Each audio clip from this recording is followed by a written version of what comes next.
Une fois n'est pas coutume, bonsoir Youyout. Afin de festoyer les 70 000 abonnés, je vais vous révéler 2 projets d'enquête paranormale qui ont été avortés au cours de cette année 2021. La première dans des galeries souterraines construites pour se protéger de raids vikings. Pas n'importe quoi comme lieu. Le deuxième au cœur d'une des plus belles ruines de château que nous ayons en France. 2 projets existants où j'étais prêt à y aller. J'avais même mis les moyens pour y aller, pour le faire, et qui n'ont pas pu malheureusement se concrétiser et avoir leur heure de gloire sur cette chaîne. Roger, envoyez la fumée. Alors qu'est-ce qui s'est passé? Effectivement, dans la vie de vidéaste youyoutien, notamment assez dernièrement, c'était effectivement une enquête paranormale, donc dans ces galeries là, en plein milieu d'un ancien centre-ville. Une enquête qui est tombée complètement à l'eau, mais de l'eau bien vaseuse. Voilà, tu trempes ton pied, tu perds ton âme, quoi. Enfin, je rigole maintenant, mais c'est vrai que le jour J, j'avais un visage décomposé, tellement déçu, quoi. Heureusement, dans ce petit malheur, j'ai pu quand même faire des photos, des petites vidéos, c'est pour ça, n'hésitez pas à me joindre sur les réseaux sociaux, surtout Instagram où je poste pas mal de choses régulièrement. Voilà, par exemple ces photos-là, on était sur le lieu à la base prévu pour enquêter. Bon, on s'est promené un petit peu avec Coco, on a vu un petit peu le truc, enfin on a vu. Tout était fermé donc on n'a rien vu. Donc je commençais par vous parler de ce premier lieu, effectivement. C'était des galeries souterraines, je voulais faire une expérience paranormale dans ces galeries. Sans détecteur, sans K2, sans trop d'appareils électriques, juste vraiment avec du ressenti. Bon, faut savoir que de toute manière, peu importe l'enquête, je l'improvise pas. Il faut que tout mon matériel soit prêt, opérationnel, chargé. Moi aussi, il faut que je sois prêt, en pleine forme, motivé surtout, parce que c'est des tournages qui me prennent énormément d'énergie. Pas que ça soit physique, mais c'est qu'à chaque fois je m'investis émotionnellement à 200%, et surtout sur les dernières enquêtes, en fait, à la fin du tournage, je me sens vidé, quoi. Bon, après, une fois que c'est fini, une bonne binouse, un petit plat de pâtes carbonara, un bon dodo, et on est reparti chercher du fantomas dans toute la pampa, là, ça rigole plus. Donc bref, une fois que tout ça est prêt, il faut se déplacer, donc parfois c'est quelques minutes. Là, en l'occurrence, l'aller-retour, c'était 3 heures, péage de l'autoroute inclus, t'as pas envie que ça rate, quoi. J'étais avec Aurélie pour le chapitre découverte, et après en fait l'objectif c'était pour moi d'enquêter seul parce que c'est des galeries assez petites, et qu'Aurélie on lui aurait trouvé un petit hôtel, un petit truc pas loin, de toute façon ça se passe au centre-ville, on se serait débrouillé comme à chaque fois. Je peux vous dire, le lieu il est pas abandonné, il est bien sauvegardé, ça se passe dans la très jolie petite ville de Terrasson, la ville-dieu, et mon objectif était d'enquêter dans les souterrains du centre-ville, aussi appelés les cluseaux. Donc un cluseau c'est le terme qu'on emploie dans le Périgord pour désigner une cavité rocheuse construite, creusée artificiellement par la main de l'homme, voilà. C'est pas des galeries naturelles, quoi. Dans notre cas ici, ces cluseaux ont été creusés avec beaucoup de précipitation, et tout porte à croire que c'était pour échapper à des raids vikings. Même si plusieurs autres théories sont à l'honneur, il faut que je change de pseudo parce que je peux plus parler en fait. Mais c'est celle des Vikings qui me semble le plus probable. Parce qu'en effet, les Vikings ont lancé énormément de raids entre les années 800 et 1000 dans la région. Tout d'abord en Bretagne, puis en Aquitaine, pour continuer encore un petit peu vers le sud. Toute cette flotte menée en tout cas dans cette période par un viking que vous avez peut-être aperçu dans une des dernières séries vikings, Bjorn, Côte de Fer. Quel charisme, quel jeune homme! Il aura quand même décapité pas mal de nos ancêtres, le bonhomme. Quelques années plus tard, en 867, ils sont dans le Périgord, et ça correspondrait pas mal avec la conception précipitée, en fait, de ces cluseaux. En même temps, je comprends, ça serait dommage de se faire terrasser à Terrasson. J'ose même pas imaginer le nombre d'histoires qui hantent ces murs. Donc le cluseau est situé en plein cœur du centre-ville, qui lui aussi a gardé sa splendeur de l'époque. C'est complètement resté dans son jus, les ruelles, les maisons, ils ont même gardé la plupart des corps de métiers de l'époque à cet endroit, au même endroit, voilà, il y a des métiers à tisser, il y a un forgeron. Alors le seul truc c'est que on n'était vraiment pas là pour faire du tourisme, et de toute manière il faisait trop froid, complètement hors saison. Tout était fermé. Là, c'est les risques du boulot, les gars. C'est que là, on vient de se taper 1h30 de route. Donc 3 heures, aller-retour. Pour rien. Alors la ville est sympa. Petite balade tranquille. Même si tout est fermé en cette période de l'année. Le seul truc, c'est que l'endroit où on est venu exprès, c'est complètement fermé. Alors que normalement, c'est marqué entrée libre toute l'année. Est-ce qu'elle va passer? Est-ce qu'elle va passer? C'est compliqué, je vais rester ici. Petit mignon. Il y avait tellement personne qu'à un moment, Coralie a posé comme ça ses yeux sur une vitre qui avait l'air...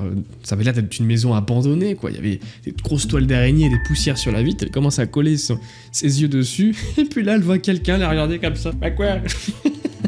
Il y a quand même des humains qui vivent dans les maisons, mais je sais pas, ça fait vraiment une allure de ville fantôme quand même. Donc malgré le fait qu'on ne captait absolument pas dans cette ville-là, faut savoir qu'il y a tout de même internet dans les maisons, l'électricité qui passe, donc c'était hors de question dans cette enquête de prendre le K2. Je voulais juste y aller avec mes impressions, mes yeux, mes oreilles, peut-être un capteur de mouvement, mais c'est tout. Du coup, ça aurait été une enquête un petit peu différente des autres, un peu unique en son genre, et du coup, j'étais vraiment pressé de rentrer dans ces galeries. J'étais chargé à bloc, prêt comme jamais. J'arrive devant la porte, fermée. Un lieu qui est totalement accessible le jour, la nuit. C'est une entrée libre, gratuite, libre, les portes sont ouvertes. J'avais bien vérifié sur le site que c'était bien ouvert, que il y a même quelques jours avant, quelqu'un est passé, il n'y a aucun problème, même la nuit, quoi, il passait, tout allait bien. Je sais pas pourquoi, c'était fermé. La porte des galeries était fermée. Tout était fermé, tout avait l'air fermé, même l'hôtel de ville. Et on n'allait pas, à l'heure qu'il était, attendre le lendemain pour voir avec la mairie, etc. Donc du coup, forcément dégoûté, ça a un peu gâché le plaisir même de la visite de la ville, qui est très jolie, hein, que je recommande complètement. Et du coup, moi j'étais en mode focus, enquête, tu vois, j'étais en mode opératoire, enquête, et pas touriste. Ça m'a frustré, quoi, ça m'a frustré de fou, quoi. Donc peut-être une autre fois, hein, ça a avorté là cette année, mais peut-être que plus tard j'y retournerai. À ce moment-là, je ferai pas la connerie de pas avoir de plan de secours, genre des lieux de secours si jamais ça arrive. Voilà, j'étais sûr de mon coup, j'étais sûr que c'était ouvert. Faut jamais être trop sûr de soi, hein, surtout quand on est con comme une bille. Donc ça, c'était le premier projet avorté, il y en a eu un deuxième. Les ruines magnifiques d'un château. Château qui n'a pas forcément la réputation d'être hanté, mais j'ai toujours voulu opérer dans un endroit comme ça. Regardez ça, on dirait le château de la Belle au Bois dormant, revisité par Tim Burton. Je suis complètement fasciné par ce lieu. Donc j'avais envie d'y mener une enquête sérieuse avec une autorisation, j'ai essayé donc de contacter le propriétaire, impossible d'avoir la moindre réponse, téléphone, mail, rien à faire. Ça m'énerve parce que...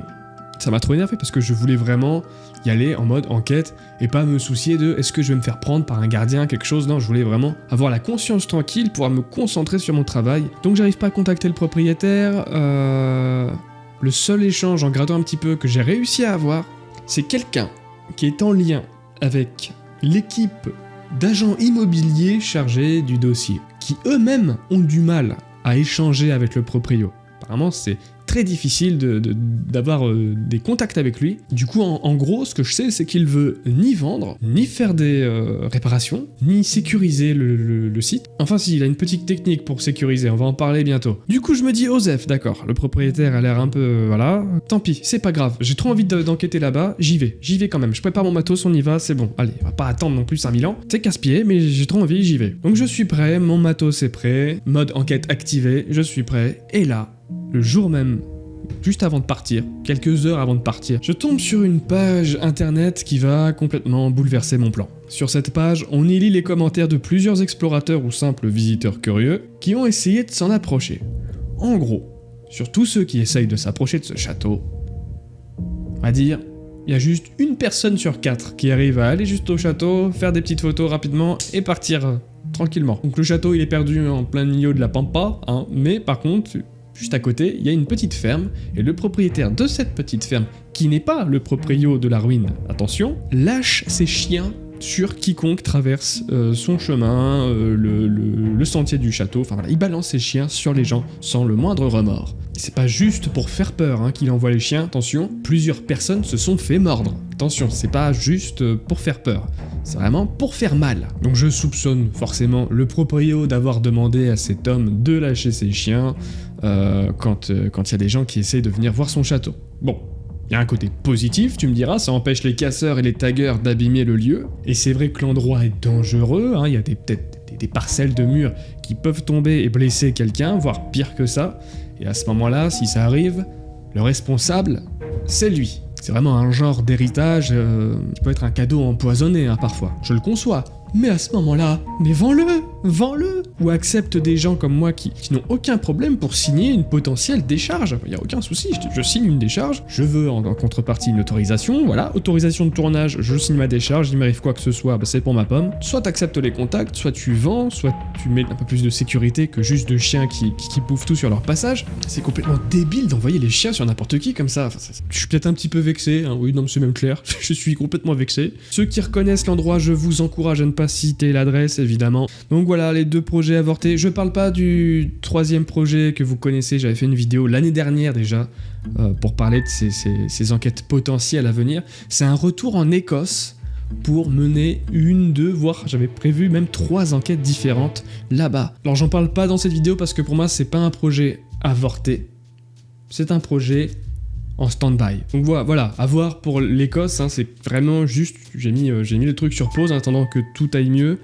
que tout ce merdier se calme un petit peu et qu'on puisse retourner dans d'autres pays sans qu'on nous fasse une radio des poumons par exemple. Donc merci pour les 70 000 abonnés, on fera un truc, je pense à une vidéo bien spéciale pour les 100 000 abonnés. Techniquement, si on continue sur ce rythme de croisière, les 100 000 abonnés, c'est l'année prochaine. J'y crois absolument pas. Et voilà, je me dis que j'ai encore du temps quand même pour y réfléchir. Mais si je commence à y réfléchir, c'est que là vous m'avez vendu du rêve ce mois-ci. Sachez qu'il est toujours prévu pour moi de sortir une enquête paranormale tous les mois. Ça veut dire du coup que là, dans quelques jours, il y a une prochaine enquête qui va sortir gratuitement sur YouTube, mais aussi une autre pour les membres. On va switcher, ça va faire un roulement comme ça. Alors parce que voilà, même si je me plains de ces 2 petits ratages, c'est rien du tout comparé au superbe moment d'enquête que j'ai pu avoir cette année, et ça, c'est en immense partie grâce à vous. Je ferai d'ailleurs un petit bilan en décembre ou en janvier, qu'on retrace un petit peu tout ce qui s'est passé cette année, parce qu'il s'en est passé des choses. On verra ça ensemble. Les amis, portez-vous bien, et je vous dis à très bientôt pour une nouvelle vidéo. Allez, ciao! Je fume un peu d'oxygène, un peu d'amertume hallucinogène. Je fume